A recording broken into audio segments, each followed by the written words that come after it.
सामसफ्ट computer education रो अष्टम वार्षिक उत्सव अनुष्ठित।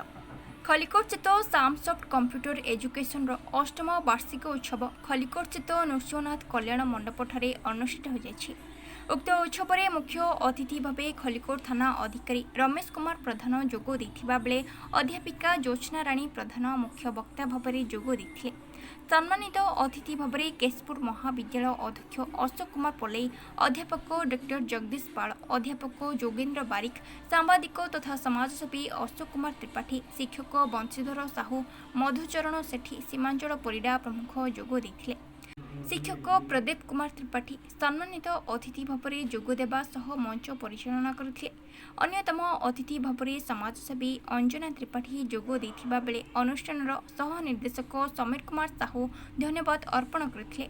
अतिथि माने जोग देई वर्तमान समय रे कंप्यूटर शिक्षार आवश्यकता और उपकारिता संपर्क में आलोकपात करथिले एवं अनुष्ठानर निर्देशक मुकेश कुमार साहू अनुष्ठानर आभिमुख्य विषय विवरणी उपस्थापन करथिले। प्रतियोगिता रे अंशग्रहण करथिबा कृति शिक्षार्थी मानकु मानपत्र और पुरस्कार प्रदान करा जायथिला एवं परिशेष रे सांस्कृतिक कार्यक्रम परिवेषण करा जायथिला।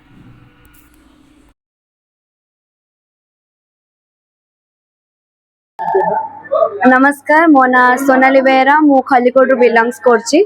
मु वर्तमान सामसफ्ट कंप्यूटर एजुकेशन जहाँकि हमर आंचल गारमेंट पाखरे थिबा मुथुट फाइनेंस ऊपर रही मु सेठी एबे रिसेंटली स्टडी करूछि। मते सेठारे बहुत भल लगिला सेठी माने कंप्यूटर नॉलेज पाइबा संगे सेठी मोर जति हिडन टैलेंट्स अछि मु सेठी एक्सप्लोर करि पारिली। सेठी 100% प्रैक्टिकल ऊपर फोकस कराउछि, पिला मानक ऊपर बेसी फोकस कराउ ता कैरियर पाई बहुत अपॉर्चुनिटी अछि सेठी पाई मु एटारे स्टडी करछि। Thank you. मो ना असित मिश्र। मु खलिकोट बिलंग करछि। आम institute Samsoft computer education Muthoot finance ऊपर बिल्डिंग रे अवस्थित। एठारे बहुत भल भाव में पीजीडीसीए, बीसीसी, टाली, जाभा इत्यादि बहुत भल भाव में परीक्षा पढ़ा एवं आर प्रैक्टिकल बहुत सुजोग रही। एथिरे अनेक फैसिलिटी अच्छी जो भाई आम प्रैक्टिकल कंप्यूटर व्यवहार बहुत भल भाव कर। मो ना Samir Kumar Sahu, MD of Samsoft computer education Khallikote.